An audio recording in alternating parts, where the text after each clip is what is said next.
ಎಲ್ಲರಿಗೂ ಆತ್ಮೀಯವಾದ ವಂದನೆಗಳು. ಈ ಲೇಖನದ ಶೀರ್ಷಿಕೆ ಬಾಳೆಯೊಡನೆ ಬಾಳ್ವೆ. ನಾನು ಬ್ರಾಹ್ಮಿಲಾ ಮದನ್ ನನ್ನ ಅನುಭವವನ್ನು ತಮ್ಮೊಂದಿಗೆ ಹಂಚಿಕೊಳ್ಳುತ್ತಿದ್ದೇನೆ. ಬದುಕಿನ ಮುಸ್ಸಂಜೆಯಲ್ಲಿ ನನಗೆ ಆಹ್ಲಾದಕರವಾದ ಬಾಳ್ವೆ ಬೇಕೆನಿಸಿತ್ತು. ಆಧ್ಯಾತ್ಮಿಕತೆಯ ಒಲವು, ಸ್ನೇಹಿತರ ಸಹವಾಸ, ಕುಟುಂಬದವರೊಡನೆನ ಸಂಬಂಧ ಎಲ್ಲವೂ ಹಿತಕರವಾಗಿದ್ದರೂ ಮತ್ತೇನನ್ನೋ ಹುಡುಕುತ್ತಾ ಇದ್ದೆ. ಹವ್ಯಾಸಗಳಿಲ್ಲದಿದ್ದರೆ ಹೇಗೆ? ಟಿವಿ ನೋಡುವುದು, ಫೋನ್ನಲ್ಲಿ ಮಾತನಾಡುವುದು, ಬರೆಯುವ, ಫೇಸ್ಬುಕ್ ವೀಕ್ಷಿಸುವ, ಆಡಿಯೋ ವಿಡಿಯೋ ಮಾಡಿ ಯೂಟ್ಯೂಬ್ಗೆ ಕಳಿಸುವ ಅಭ್ಯಾಸವಿತ್ತು. ಇದೆಲ್ಲವಿದ್ದರೂ ಗಿಡ, ಮರ, ನೀರು, ಗಾಳಿ, ಪಶು ಪಕ್ಷಿಗಳ ಒಡನಾಟ ಬೇಕೆನಿಸಿತು.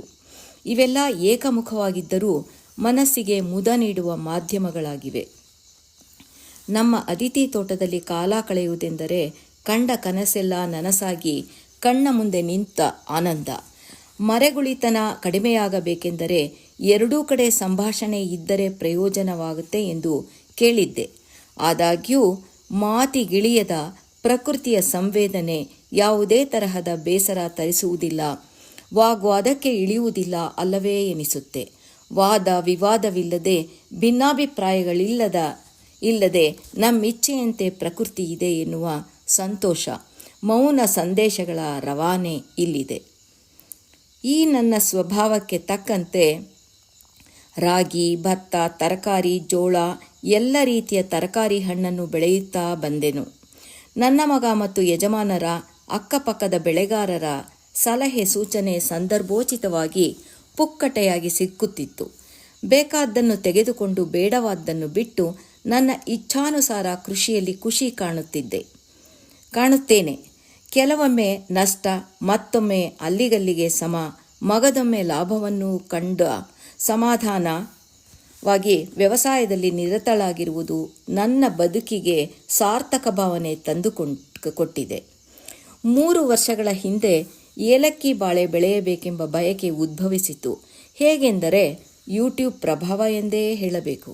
ನಂತರ ವಿಚಾರಣೆ, ಬೇರೆಯವರ ಅನುಭವದ ಮೇಲೆ ನಾನು ಕಾರ್ಯೋನ್ಮುಖಳಾದೆ.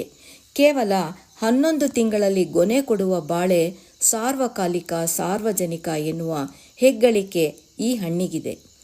ಸಾಮಾನ್ಯವಾಗಿ 3 ಫಸಲನ್ನು ಪಡೆಯುವ ಹಣ್ಣಿನ ಬೆಳೆ ಇದಾಗಿದೆ. ಗುಂಪು ಬಾಳೆ ಬಹುವಾರ್ಷಿಕ ಬೆಳೆ ಎಂದೇ ಇತ್ತೀಚೆಗೆ ಸಾಬೀತಾಗಿದೆ. ಬಾಳೆ ಬಹು ಜನಪ್ರಿಯ.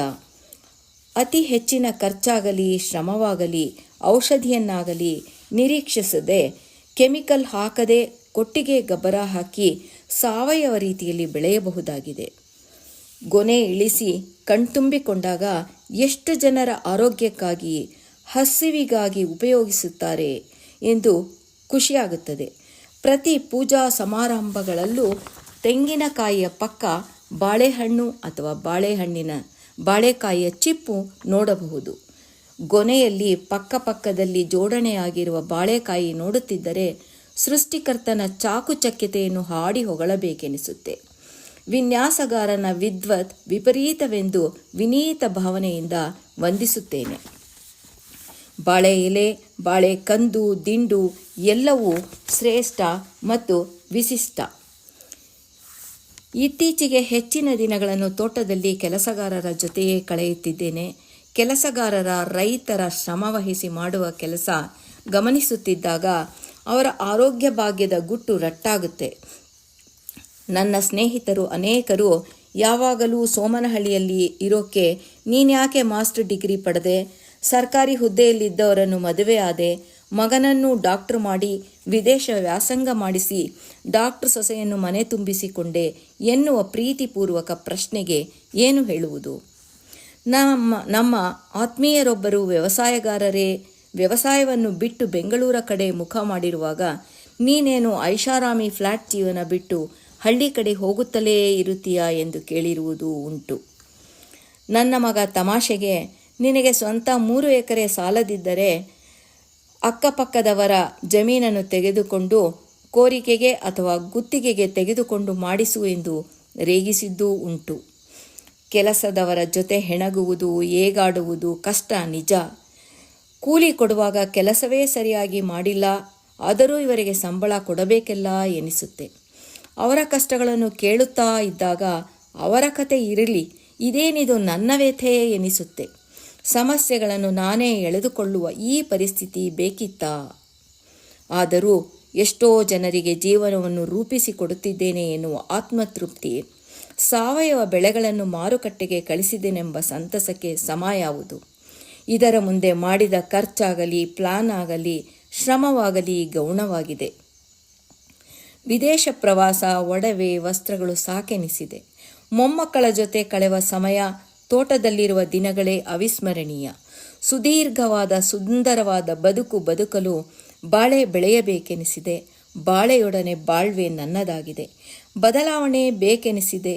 ಬಾಳೊಂದು ಭಾವಗೀತೆ, ಆನಂದ, ಅನುರಾಗ ತುಂಬಿದ ಕವಿತೆ ಎನ್ನುತ್ತಾ ಪ್ರಕೃತಿಯನ್ನು ಪ್ರೀತಿಸುತ್ತಿದ್ದೇನೆ. ತೆಂಗಿನೊಡನೆ ಸುಮಾರು 1000 ಬಾಳೆಯ ಸಸಿಗಳನ್ನು, ಗಿಡಗಳನ್ನು ಆರೈಕೆ ಮಾಡುವ ಭಾಗ್ಯ ನನ್ನದಾಗಿದೆ. ಬಯಸಿದ ಸೌಭಾಗ್ಯ ಇದಾಗಿದೆ. ಗಿಡಗಳ ಮಧ್ಯೆ ಒಮ್ಮೊಮ್ಮೆ ಹಾವುಗಳಿರುತ್ತೆ, ವಿಷಪೂರಿತ ಕೆಲಸಗಾರರೂ ಇರುತ್ತಾರೆ. ಅನೇಕ ರೀತಿಯ ಭಯಗಳಿದೆ. ಆದರೆ ಅಪಘಾತದ, ಅನಾರೋಗ್ಯದ, ಅನೇಕ ಆಕಸ್ಮಿಕಗಳ ಭಯವಿದ್ದಂತೆ ಇದೂ ಒಂದು ಎಂದು ನಿರ್ಭಯಳಾಗಿದ್ದೇನೆ. ಭಯದಿಂದ ಬಿಡುಗಡೆ ಸಾಧ್ಯವಿಲ್ಲ. ಜಯವಿರುವವರೆಗೂ ಭಯವಿಲ್ಲ. ಧೈರ್ಯಂ ಸರ್ವತ್ರ ಸಾಧನಂ ಎಂದು ಮುನ್ನುಗ್ಗಬೇಕಾಗಿದೆ. ನನ್ನ ವಿಡಿಯೋ ವೀಕ್ಷಿಸಿ, ಪ್ರೋತ್ಸಾಹಿಸಿ, ಉತ್ಸಾಹ ತುಂಬಿರಿ. ಇತಿ ತಮ್ಮ ಪ್ರಾಂಭಿಲಾ ಮದನ್. ಧನ್ಯವಾದಗಳು.